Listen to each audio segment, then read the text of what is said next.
criou a diferença, irá nos aproximar, intuir o que ele pensa. Se cada ser é só um, e cada um com sua crença, tudo é raro, nada é comum, diversidade é a sentença. Que seria do adeus sem o retorno? Que seria do nu sem o adorno?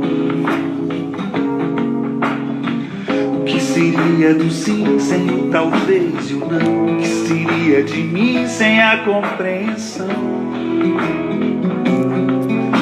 Que a vida é repleta, o olhar do poeta percebe na sua presença o toque de Deus, a vela no breu, a chama da diferença. A vida é repleta, o olhar do poeta percebe na sua presença o toque de Deus, a vela no breu, a chama da diferença.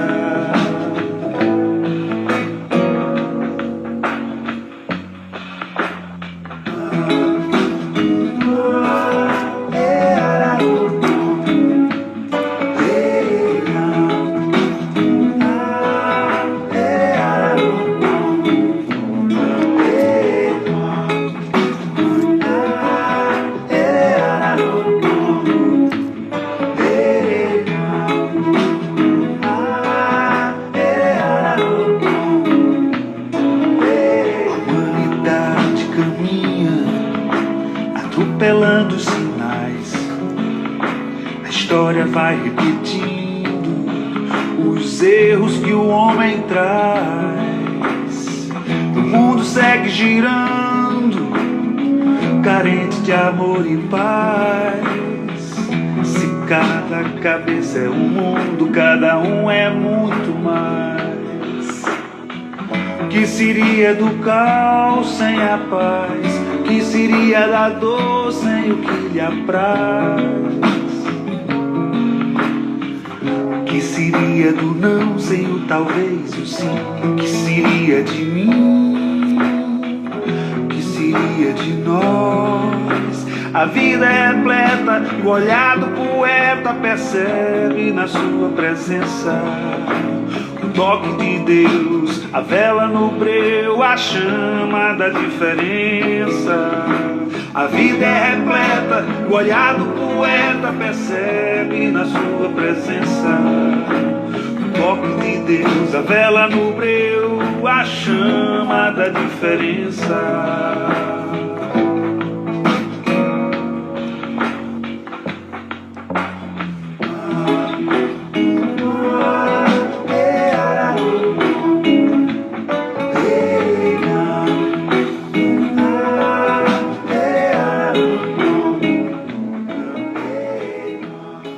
Salve, salve, senhoras e senhores internautas. Boa noite. Hoje é quinta-feira, dia 22 de abril de 2021. Eu me chamo Jussara Galvão. Esse é seu Papo de Quinta pelo perfil Pela Janela Oficial do Instagram. Essa rede social legal que ajuda a gente a se conectar em tempos de pandemia, em tempos de distanciamento, de isolamento. A gente olha pela janela para enxergar novos horizontes, novas perspectivas, para sonhar com novas realizações. A gente se reúne aqui na quinta-feira para refletir sobre a vida, para pensar sobre o que somos, o que temos, o que podemos e escapar um pouco dessa monotonia que estamos vivendo, ou não, né? Não é porque estamos distanciados, de certa forma isolados, alguns, né? Outros precisam trabalhar. Não é por causa disso que a vida precisa ser monótona, né, gente? Eu acho que dá pra gente movimentar, né, a nossa existência de alguma forma. Sejam todos muito bem-vindos. Obrigada por estarem juntos com a gente aqui nessa noite. Seja bem-vindo, Pastor Johnny, nosso produtor, né? Nosso parceiro aqui, que me ajuda sempre. Meu tio Joaquim Fernandes, Aline Galvão, minha irmã, meu amor. Wilson Borges, está aqui conosco, Henrique, Eliette, Patrícia, meu amor, Michele, sejam todos muito bem-vindos. A gente se reúne aqui com muita alegria no coração, vocês já sabem disso, né? Essa alegria nos move, né? Nos ajuda a permanecer, a continuar, a fazer com que as coisas permaneçam acontecendo e a gente continue produzindo pensamento, reflexão, ideias para a gente se juntar aqui. Eu junto minhas ideias com as suas ideias e aí a gente vai desenvolvendo formas de viver melhor, tá, gente? Eu acho que estarmos vivos e com saúde já são duas grandes razões para que a gente seja feliz, para que a gente deseje desfrutar do máximo que a vida pode nos dar. Independente, eu não quero aqui ser alienada de que não existem problemas. Existem problemas e não existem só problemas, existem tragédias acontecendo, sabe? Mas Deus nos fez com essa capacidade de superação incrível que eu tenho, que você tem. Eu tenho certeza que nós juntos podemos mover, girar essa roda da vida e construir coisas legais em tempos de dificuldade, sim, tá, gente? Boa noite, Wilson. Prazerzão estar com você aqui. Seja bem-vindo. A gente se reúne aqui toda quinta-feira, esse é o Papo de Quinta. A gente conversa sobre temas que provocam algumas reflexões e que nos levam, de alguma forma, a encontrar pontos para o nosso autoconhecimento. Essa é a ideia, tá? Nessa semana a gente publica lá antes da quinta-feira e sempre nós temos como referencial da nossa reflexão uma pergunta. A nossa pergunta para esta noite não foi criada por mim, mas foi inspirada, baseada num conto de fadas da Branca de Neve e os Sete Anões. A pergunta é: espelho, espelho meu, existe alguém mais do que eu? Essa é a nossa pergunta para reflexão nessa noite.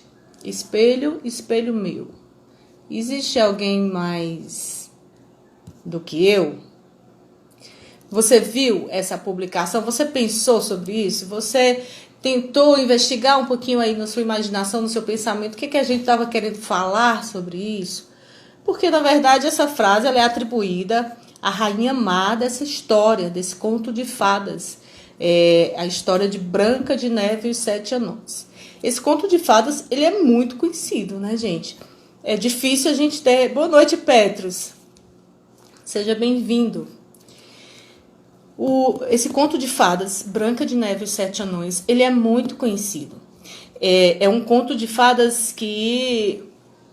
Na verdade, assim, a construção da história, a autoria a construção da história é atribuída aos irmãos Grimm, que viveram na Alemanha do século XIX, mas essa história ela já era contada na tradição oral alemã, né? O que é isso? A tradição oral, essas histórias que são contadas de pai para filho, né? Essas histórias, lendas, contos que tem um fundamento moral para ensinar alguma coisa assim. E já se contava essa história informalmente, né? Já se passava de gerações em gerações, e aí os irmãos Grimm escreveram essa história, né? E em 1937 os americanos fizeram um filme, a primeira versão do filme, existem versões mais recentes, mas eles fizeram o filme Branca de Neve e os Sete Anões, né? Então essa frase, espelho, espelho meu, existe alguém mais do que eu? É a frase que na história do conto de fadas da Branca de Neve é atribuída à rainha má, que fala essa frase. Na verdade, no original, a frase é: espelho, espelho meu, existe alguém mais bela do que eu? Tá? A história tem como pano de fundo, essa história é uma história sobre inveja e sobre a valorização da beleza, basicamente. Tem outros componentes, que é a questão da amizade que surge entre Branca de Neve e os anões, mas o que interessa basicamente para a gente é pensar sobre essas perspectivas, né? De de como essa frase se encaixa no na nossa reflexão dessa noite. Quando a gente publicou a divulgação da live, tinha uma imagem lá junto com essa frase, que era a imagem de uma bonequinha fazendo uma foto no espelho com o celular, né? Uma representação da famosa selfie no espelho, né? As blogueirinhas, os internautas aí sabem bem a moda que é essa coisa de tirar selfie no espelho, né? Então, quem lida com a internet, quem está antenado aí com essas coisas, com essas modas da internet, tem que saber fazer uma boa selfie no espelho. Eu não sei.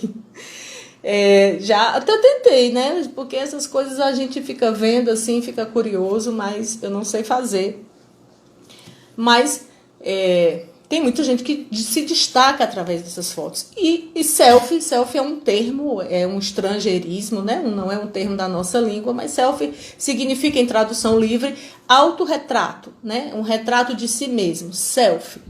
Aí você imagina no espelho, né? A selfie no espelho, um retrato de si mesmo no espelho que reproduz a imagem também de si mesmo, né? Então, assim, é você ali no centro da história e a tua imagem ali sendo capturada e você divulga nas redes e aquilo faz muito sucesso. Essa é a moda do nosso mundo líquido, do nosso mundo de internet.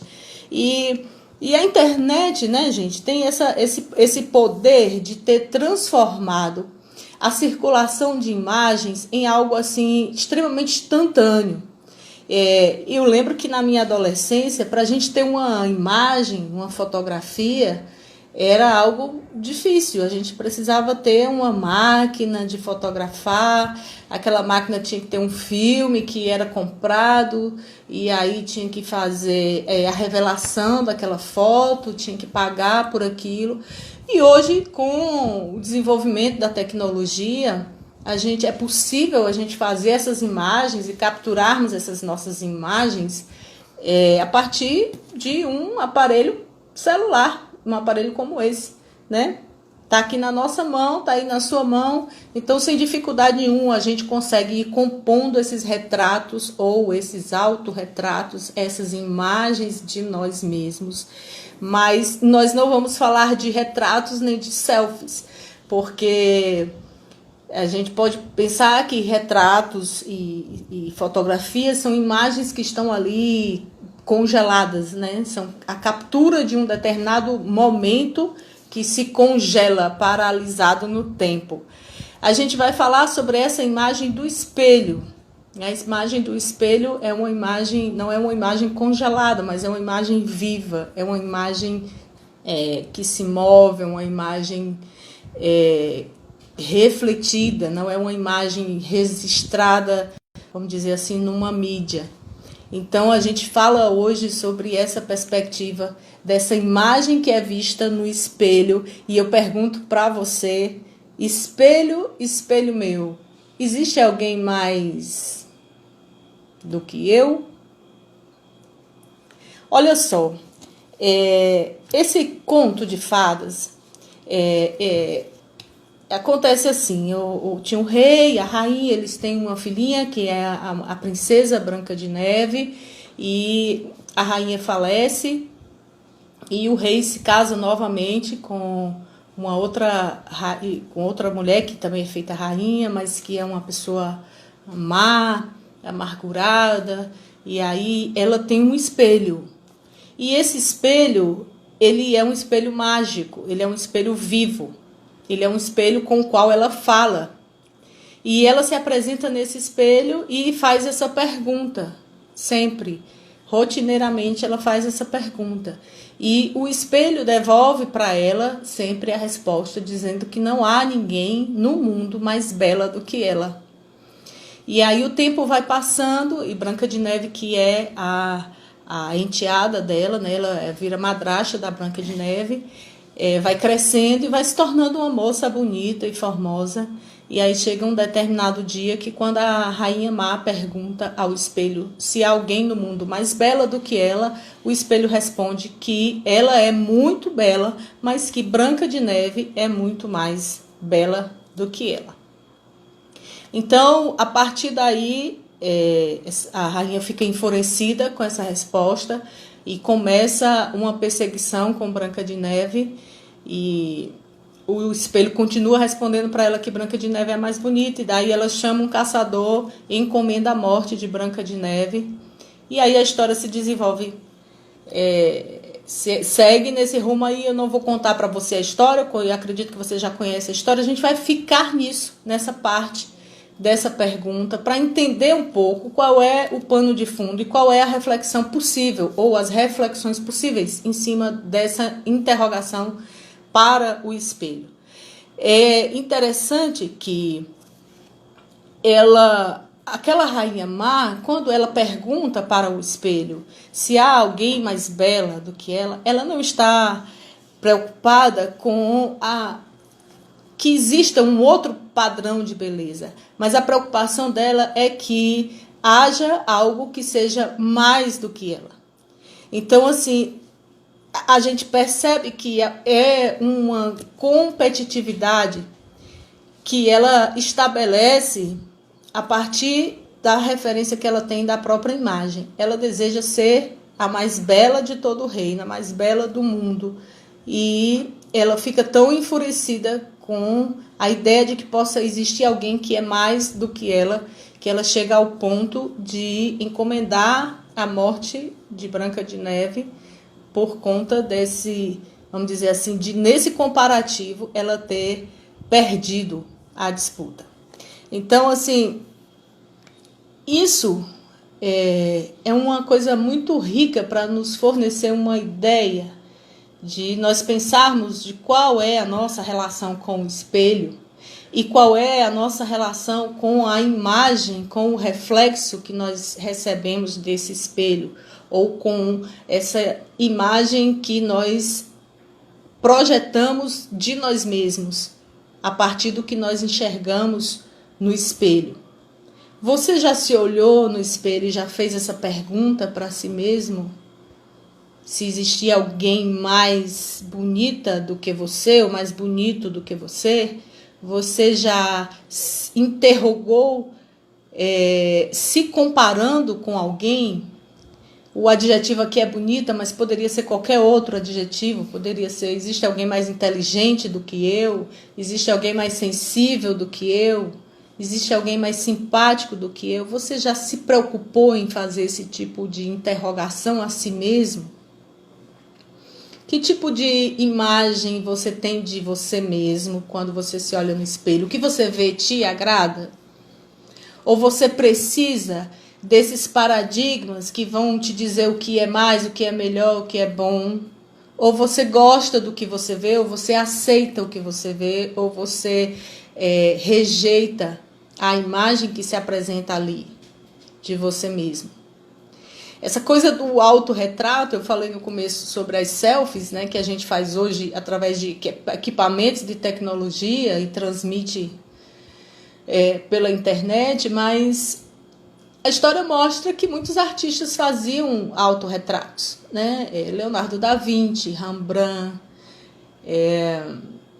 e eu daria para você aqui um exemplo muito emblemático dessa construção artística de autorretrato, na pessoa da artista Frida Kahlo, a artista mexicana que sofreu, aos 18 anos, ela sofreu um acidente de ônibus e aí ela fraturou a coluna, teve várias fraturas nos ossos, e ela se transformou numa artista plástica, e as suas pinturas foram reflexos de toda a dor e de todo o sofrimento que ela passou a partir dali. Ela fez muitas cirurgias, precisou usar coletes e sentia muitas dores, e a obra de Frida ela tem uma plasticidade muito intensa nas cores e nas reproduções, e ela mesma sempre está presente em suas obras.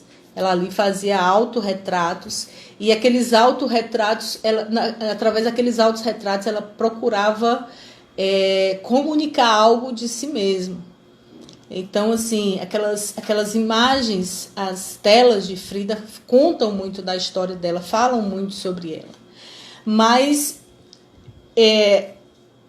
no espelho, eu lembrei também de uma vou deixar uma referência aqui para você, pode ser legal se você gosta de ler. Tem um romance filosófico, vamos dizer assim, de Oscar Wilde, chamado O Retrato de Dorian Gray, que é uma ficção muito interessante, que um pintor, conta a história de um pintor que registra o retrato de Dorian Gray, e ele, como ele se acha muito bonito e ele se vê muito bonito naquele retrato, ele faz um pacto, ele vende a alma dele para que aquela beleza seja preservada, e ele não envelhece, o que envelhece é o quadro, a velhice dele vai acontecendo no quadro. E é muito interessante essa relação contada nesse romance de Oscar Wilde de Dorian Gray com o seu retrato e com a imagem que ele via no retrato. Mas aqui, quando a gente fala sobre espelho, obviamente que no espelho o que existe é um reflexo. E o reflexo não é você.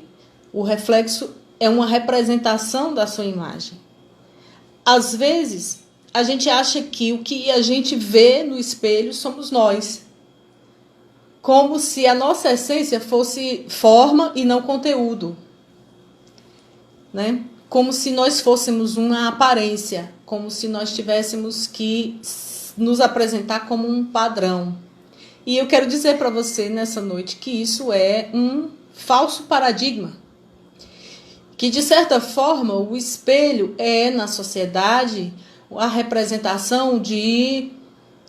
É como se fosse um instrumento de poder que está ali para refletir a imagem padrão que usualmente é aceita na sociedade, que estabelece esses padrões como padrões de beleza.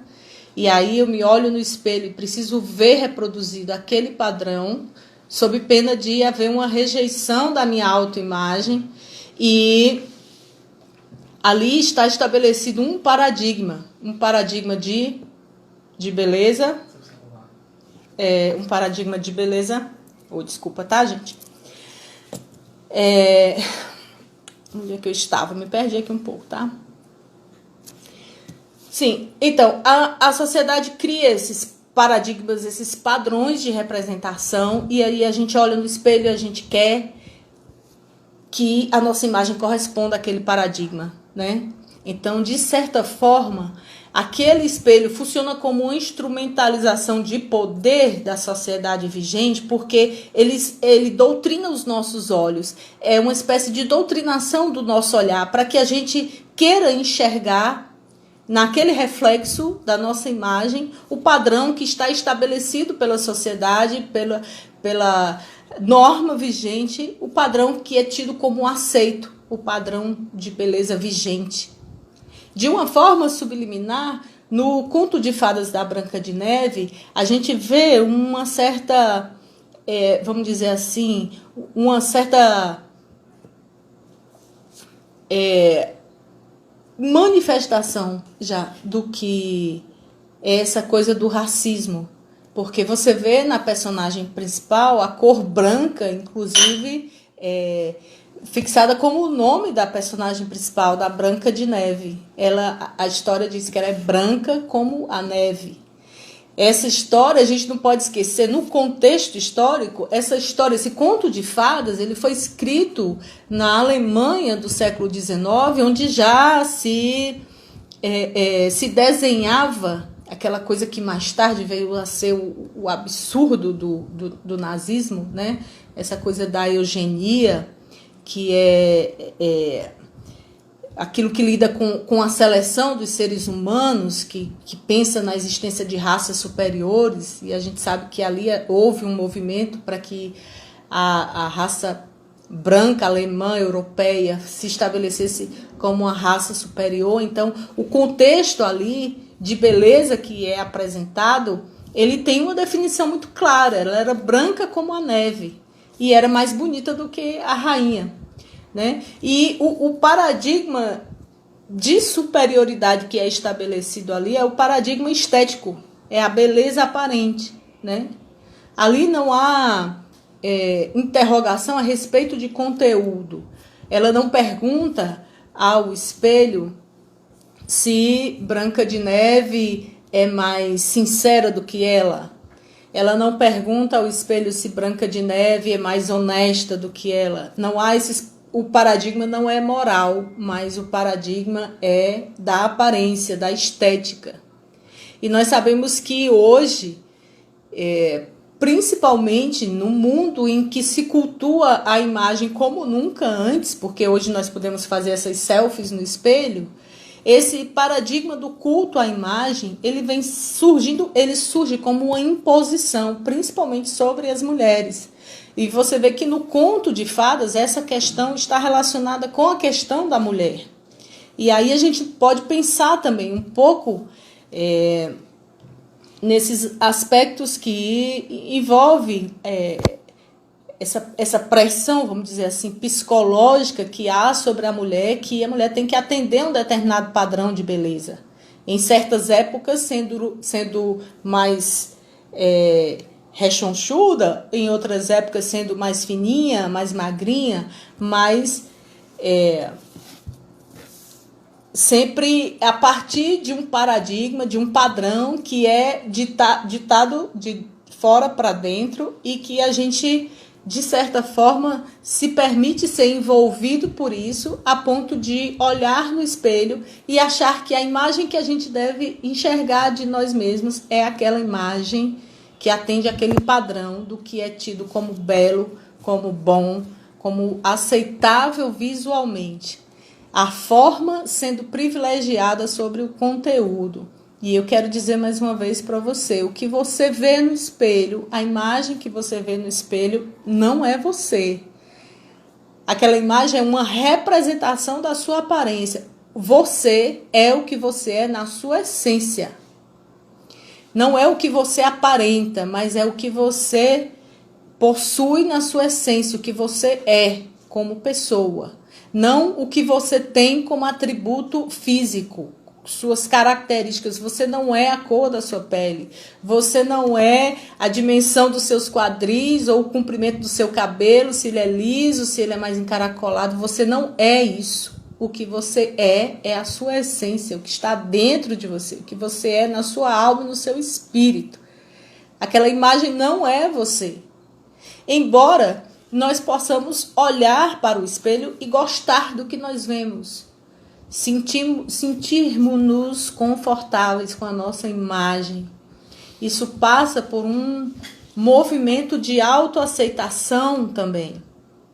Um movimento de eu entender que o que eu vejo ali, isso é uma questão também, sabe, de identidade. Qual a imagem, eu sou o que eu sou, ou eu preciso construir uma imagem, uma identidade para ser visto, né? A minha imagem é aquilo que eu busco acrescentar cada dia para mim mesmo, algo que possa interiormente expressar uma beleza exterior, a nível de emoção, de comportamento, de atitude, ou eu preciso de ter uma imagem padronizada, algo que vai agradar os olhos dos outros, no padrão que é estabelecido pelos outros ou pela sociedade. O que é que eu busco quando eu avalio a minha imagem? Né? Boa noite, Fátima, seja bem-vinda. O que eu busco? Eu busco a aprovação das pessoas ou eu aceito a minha imagem como ela é? Essa é uma reflexão que a gente quer provocar nessa noite com essa pergunta, sabe? Espelho, espelho meu, existe alguém mais do que eu? Você tem essa necessidade de perguntar isso? Você precisa se comparar com alguém para você compreender o seu nível de aceitação da sua autoimagem? Porque, na verdade, nós somos tão individualizados, né? Nós somos tão únicos que seria, de certa forma, até desonesto achar que é possível estabelecer esses paradigmas de padrão de beleza e de imagem, porque assim, a realidade sempre se movimenta, esse padrão ele nunca é da mesma forma, né? O que é tido como belo antes, sei lá, 10, 20 anos atrás, não sei exatamente quanto tempo, as mulheres negras de cabelo encaracolado, crespo, elas sofriam tendo que esticar aqueles cabelos, tendo que usar produtos, e era assim existia um padrão de beleza do cabelo liso, né?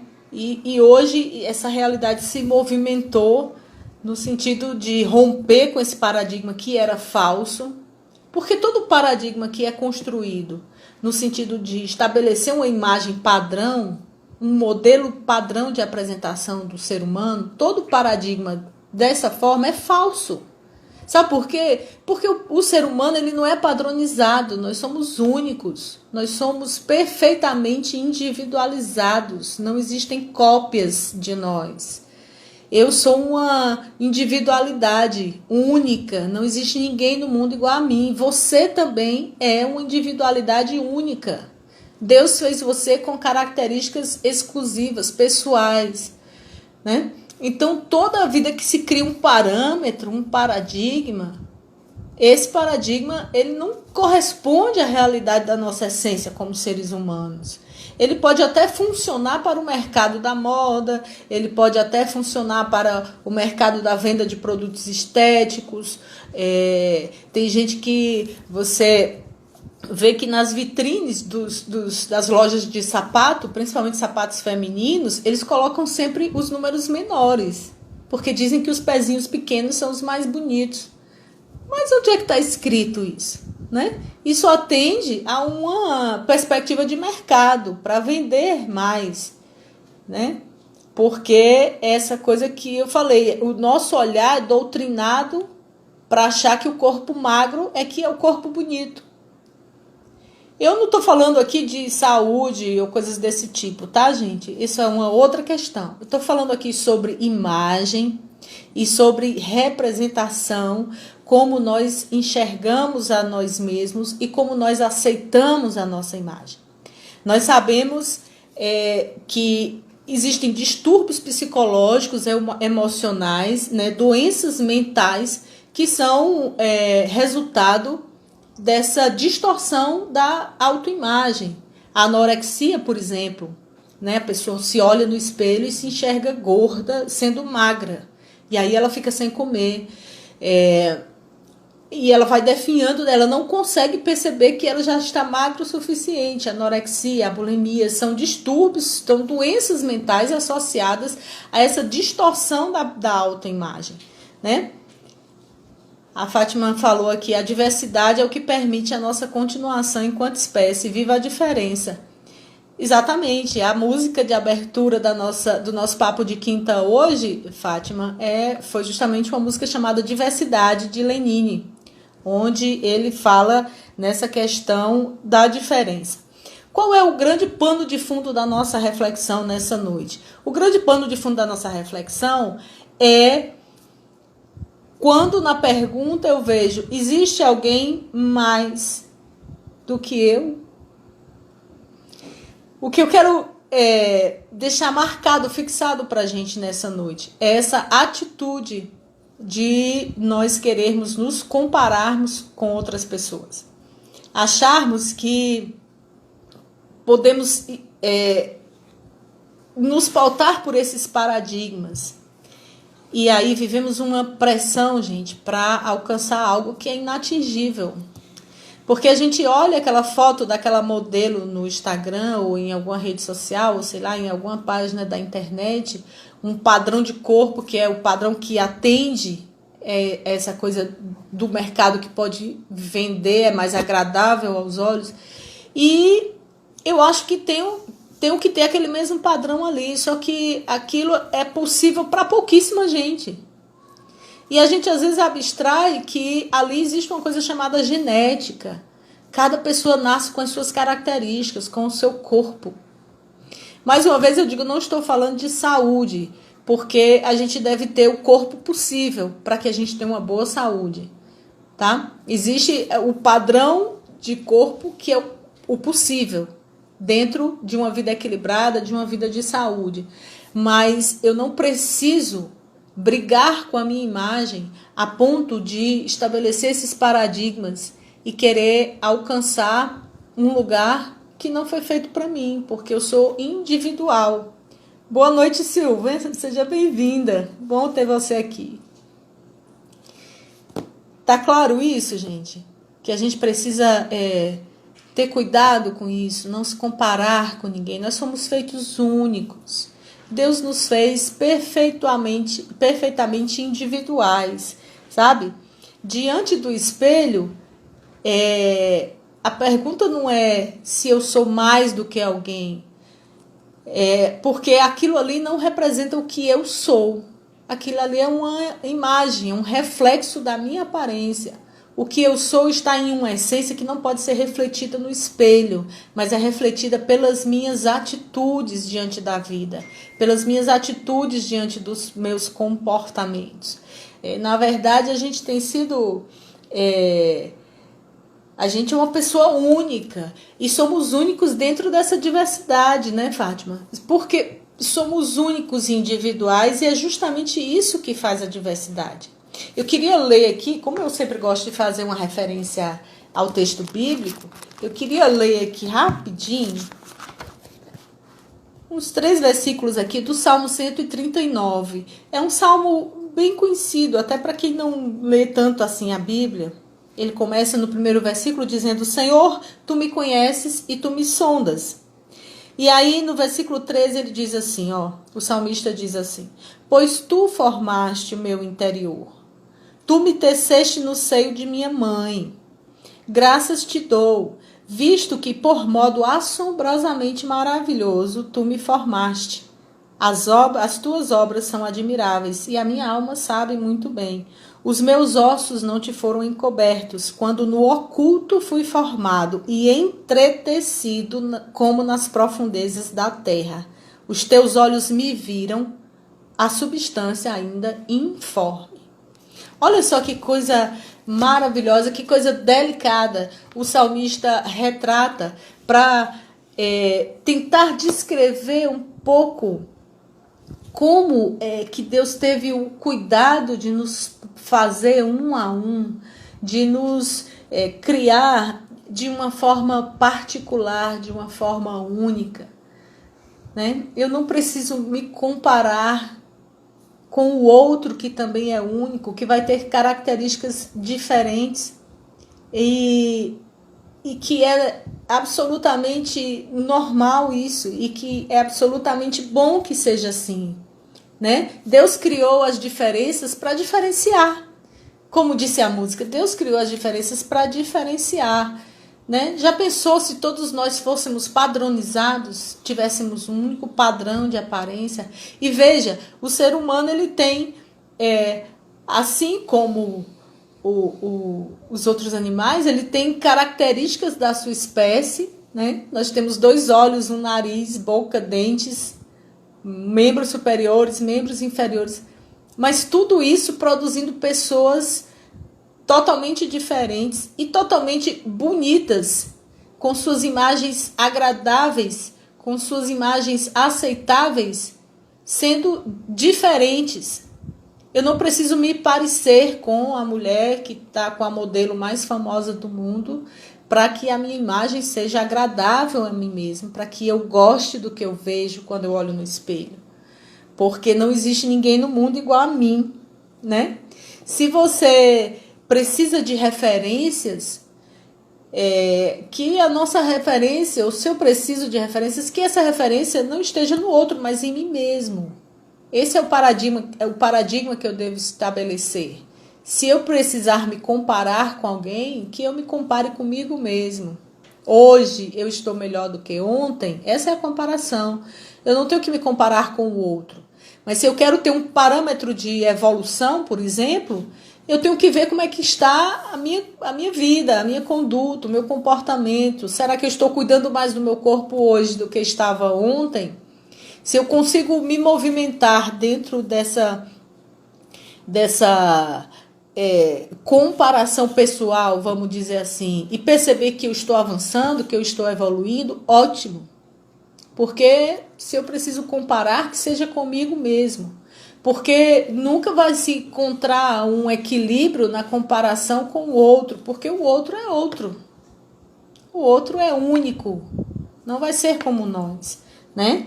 Então, gente, esses padrões que a sociedade estabelece, eles não têm compromisso com o mundo real, porque o mundo real muda o tempo todo. Uma hora é dessa forma que é mais bonito, outra hora é daquela forma que é mais bonito. Isso não interessa pra gente. O que interessa pra gente é o quanto de felicidade, o quanto de bondade, o quanto de paz e tranquilidade a gente consegue extrair da imagem que a gente vê refletida no espelho, né? A Bíblia diz em Provérbios que um coração alegre aformoseia o rosto.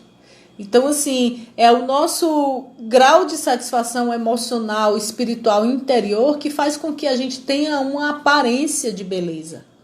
Porque a beleza mesmo é essa coisa relativa. O que é belo para você pode não ser para mim e vice-versa. Então, nós não precisamos ter essa preocupação. O que eu quero dizer, deixar para nós nessa noite, é que a gente pode se libertar do espelho.